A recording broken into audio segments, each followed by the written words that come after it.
Bonjour à toutes et à tous, j'espère que vous allez bien.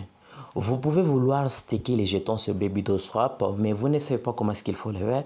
Eh bien, dans cette vidéo, je suis là pour vous dire ce que vous devrez faire avant de commencer le staking sur BabyDogeSwap. Alors, vous pouvez ne pas utiliser votre ordinateur, vous n'avez seulement votre téléphone. Et qu'est-ce qu'il faut faire pour que vous commenciez à staker en passant par l'application que nous appelons Trust Wallet. Alors, si vous êtes nouveau sur notre chaîne, prenez le temps de vous abonner maintenant même. Pourquoi pas ne pas nous lâcher un gros pouce bleu, ça nous fera du plaisir. Car sur notre chaîne, d'une manière générale, nous parlons de la crypto-monnaie, finance, investissement. Alors, let's go. Donc, ici, normalement, quand il s'agit de gagner, il suffira de venir cliquer sur gagner. Et quand il faut gagner, vous allez cliquer sur créer les tiens. Et le fait de cliquer sur les créer les tiens, c'est ce que vous allez maintenant commencer à procéder à ce que vous puissiez commencer déjà à staker le jeton sur BabyDogeSwap. Qu'est-ce qu'il faut faire pour que nous parvenions à mieux staker correctement et éviter ces erreurs? Si tu es ancien sur notre chaîne, je pense que tu peux directement comprendre ce projet. Eh bien, ce projet s'appelle juste Validus et c'est un projet que moi-même je suis dedans. Et c'est un bon projet, c'est un projet que je vois vraiment rentable et vraiment bénéfique à ceux qui prennent en considération ce projet. Ils peuvent se faire fortune s'ils mettent en place quelques stratégies que vous pouvez directement retrouver lors des différentes formations qui se posent sur ces projets. Alors, vous pouvez directement constater ici les dernières personnes qui ont eu à investir $50, 50, $100, $100, 250, $1000, 50. Il y a des gens qui sont en train de prendre au sérieux ce projet. Bien que vous voyez, il y a des 50, des 100. Il y a même d'autres personnes qui prennent même pour 10 000, ainsi de suite. Donc, tout dépend d'une personne à une autre par rapport à sa poche. Et ce qu'il faut savoir, si vous voulez bien comprendre en ce qui concerne ce projet, si vous ne connaissez pas, je vous ai laissé seulement les liens dans la description de la vidéo et vous pouvez directement comprendre ce qu'il faut retenir en ce qui concerne ce projet. Alors, rentrons directement à notre but du sujet. Donc là, je suis sur Trust Wallet. Eh bien, il faudrait connecter notre portefeuille pour que nous puissions utiliser, stacker les jetons sans problème. Donc, vous pouvez constater ici, il y a quelque chose qui manque. Donc, je suis obligé de pouvoir activer et sélectionner les portefeuilles que je préfère relier à mon compte. Donc là, je vais d'abord aller ici. Donc, je vais juste cliquer. Donc, voilà, je vais paramètres, je sélectionne le portefeuille que je préfère. Donc, je prends le portefeuille 3 et je suis directement à ce niveau. Et après avoir fait, je dois activer les dApps pour que je puisse maintenant connecter. C'est que je puisse ajouter quelque chose ici, les dApps. Vous allez directement constater que ça va s'ajouter tout juste ça. Nous avons les dApps qui est là. C'est quelque chose que vous devrez toujours mettre en tête si vous utilisez Trust Wallet. À chaque fois que vous utilisez les dApps, il faut les désactiver et l'activer. C'est vraiment important pour que vous fassiez cela pour éviter d'être piraté et pouvoir perdre vos jetons. Il faut toujours désactiver régulièrement et effacer le cache. Je pense que je vous avais fait une petite vidéo sur ça. Vous pouvez aller vérifier sur notre chaîne et vous saurez seulement directement ce qu'il faut faire. Donc là, je vais cliquer sur dApps et ici, tout juste dans la barre de recherche, je vais aller cliquer BabyDogeSwap. Donc BabyDogeSwap. Normalement, babydogeswap.com, normalement, ça se trouve déjà là. Donc, c'est pas important d'écrire babydogeswap.com. Je vais directement cliquer là. Et après avoir cliqué là, ça va directement se charger. Vous pouvez constater ici, c'est ce BSC qui est prise en considération. Normalement, ça peut arriver que c'est l'Ethereum qui est prise par défaut. Donc, rassurez-vous que vous êtes connecté tout juste ici. Donc là, je suis en train de parler à ce niveau. Et là, c'est BSC qui est prise en considération. Normalement, vous n'allez pas vous retrouver à ce niveau. Qu'est-ce que vous devrez faire? Donc là, je vais rentrer à la page de départ, donc à la page d'accueil. Je vais retrouver tout juste ici. Si c'est le cas, pour swapper, vous allez cliquer sur swapper. Alors, nous voulons staker les jetons. Ce qu'il faut venir, c'est venir ici là où il y a N qui signifie gagner. Et vous allez constater, il y a firm, il y a pool. Il n'y a pas create le tien. Donc, créer notre manière de pouvoir stacker. Alors, qu'est-ce qu'il faut faire à ce niveau? Vous allez venir, par exemple, s'il s'agit de firming, vous cliquez sur firming, on clique sur firming. Et quand on va cliquer sur firming, on va se retrouver à ce niveau. La chose qu'il faut retenir pour commencer à staker les jetons ici, Rassurez-vous que c'est Core qui est prise par défaut. Core, ce qui signifie c'est prise par les développeurs. Mais s'il s'agit de cliquer là, il y a d'autres choses qu'il faut tenir compte. Donc, c'est mieux de prendre Core pour staker les jetons qui sont prises par les développeurs. Alors, ici, à ce niveau, si vous comptez, vous voyez tous cela sont pris en considération, c'est Core qui est sélectionné.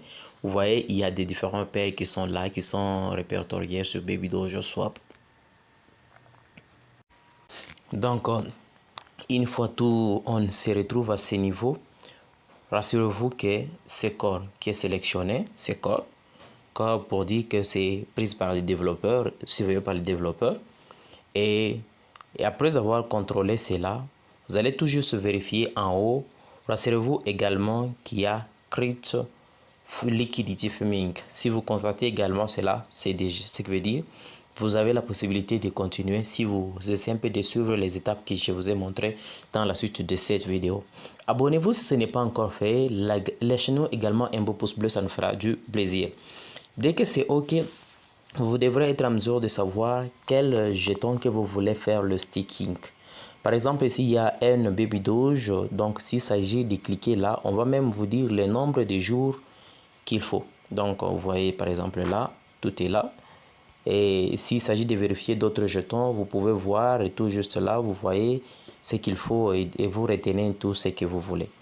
Et après avoir fait cela, alors là, on peut commencer le firming. Soit on fait le pool, soit c'est le firming.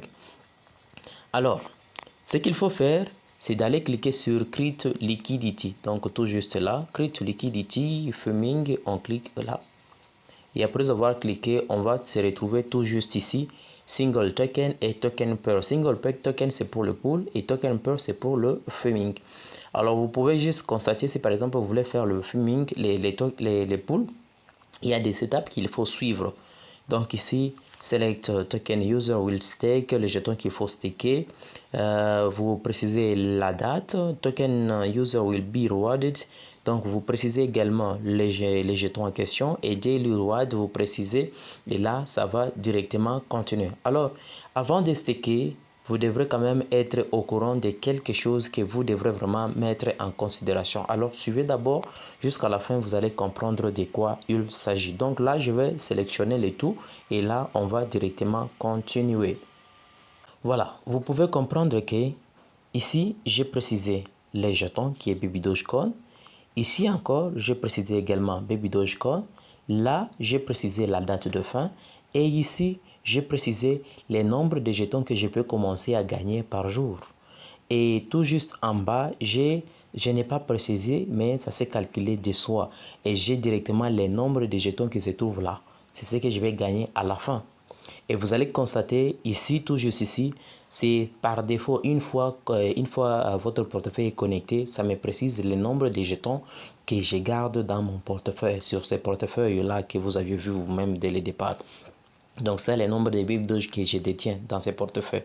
Une fois tout est OK, alors ce qui nous reste, c'est de venir cliquer sur Next. Suivez bien et vous allez comprendre pourquoi il ne faudrait pas prendre un petit nombre là, ici, un petit nombre. Parce que si vous faites les calculs de ça, combien vous pouvez gagner par rapport au prix que nous sommes en train de vivre pour le moment. Donc là, je vais cliquer sur Next. À ce niveau ici, vous allez voir des informations. Là, on peut faire semblant et nous pouvons directement cliquer sur Next. Il n'y a pas de souci, on peut continuer. Et ici, c'est juste une récapitulatif. On nous dit je vais commencer quand, je vais terminer quand. Donc, vous pouvez lire tout ce qui se trouve tout juste ici. Vous pouvez lire, il n'y a pas de problème. Donc, c'est une récapitulative de ce que je précisais tout juste avant. Alors, si je clique sur Create, vous allez comprendre que directement, on va lancer l'appel du contrat intelligent pour que je puisse acheter, pour que je puisse déclencher le processus de staking de mes jetons. Et vous allez comprendre que tout juste ici, donc là, je vais activer ça. On me dit moins 3 moins 0.3 BNB dans mon portefeuille. Donc, c'est qui est l'équivalent de 81,69 $. Et s'il s'agit de vérifier le frais des réseaux, ça donne plus 6,8 $. Et le total équivaut à 88,5 $. C'est ce que je dois débourser dans mon compte, dans mon portefeuille pour que je puisse activer maintenant ici. Normalement, si j'avais, on devrait directement continuer. Mais là, on me dit solde insuffisant. Donc, je n'ai pas assez de BNB dans mon portefeuille. Je n'ai pas assez de BNB et il est impossible à ce que je puisse activer le processus. Alors, si par exemple, dans votre portefeuille, vous avez des BNB qui équivaut à ces montants, on va directement vous permettre à ce que vous puissiez accepter et continuer. Donc ici, il faut bien raisonner avant de faire cela. 88,48 $ que vous pouvez payer pour un petit nombre de jetons que vous pouvez être récompensé. Il faut raisonner, Mieux vaut ajouter un nombre là qui sera quand même consistant, et si on fait comparaison avec les 88 que vous allez payer, il n'y aura pas vraiment de difficultés, mais par contre vous allez sortir gagnant. Vérifiez seulement les nombres de jetons que vous allez commencer à gagner journalièrement et les totals. Faites par exemple le total ici, vous faites les calculs par rapport au prix journalier, au prix d'aujourd'hui. Vous faites les calculs et ça équivaut à combien par rapport à 88 $ que vous allez payer. On sous-entend bien sûr que le prix va augmenter avec le temps, mais il faut d'abord se poser des questions pour que vous ne puissiez pas être perdant. Raisonnez bien et vous allez bien se retrouver gagnant par après. Il faut staker un nombre là consistant de jetons. Et si vous stakez un nombre de jetons consistant, c'est ce qui va vous permettre à ce que vous puissiez bien bénéficier. Une fois que vous avez finalisé de pouvoir staker vos jetons, rassurez-vous de pouvoir déconnecter votre portefeuille, vous déconnectez. Quand vous allez vous déconnecter, vous voyez déjà connecter votre wallet. Donc là, je me suis déjà déconnecté. Et dès que je me suis déjà déconnecté, c'est pour éviter d'être que l'adresse soit toujours sur mon portefeuille ou quoi. Alors là, il essaie un peu de s'actualiser. Vous allez juste attendre. Et si ça ne se fait pas, vous déconnectez encore. Comme c'est le cas, je déconnecte. Et après avoir déconnecté mon portefeuille, je regarde tout juste ici. Au lieu de sélectionner là, je retourne. Je vais tout juste aller même ici. Je clique là sur le croix qui est là. Je quitte. Et après avoir quitté, je rentre tout juste ici. Je vais dans Préférences. Je vais aller là. Je vais aller dans Navigateur d'apps. J'efface d'abord les caches et après je désactive. Et vous allez voir, d'apps n'est pas pris en priorité, n'est pas là, il est déjà masqué. Et c'est comme ça qu'il faut staker sur Baby2Swap en passant par Trust Wallet. Mais s'il faut staker, pensez à ce que je vous ai dit. J'espère que vous avez compris le contenu de cette vidéo. Alors si ce n'est pas encore fait, n'hésitez pas de nous soutenir avec un beau pouce bleu, de vous abonner si ce n'est pas encore fait. On se retrouve au prochain numéro.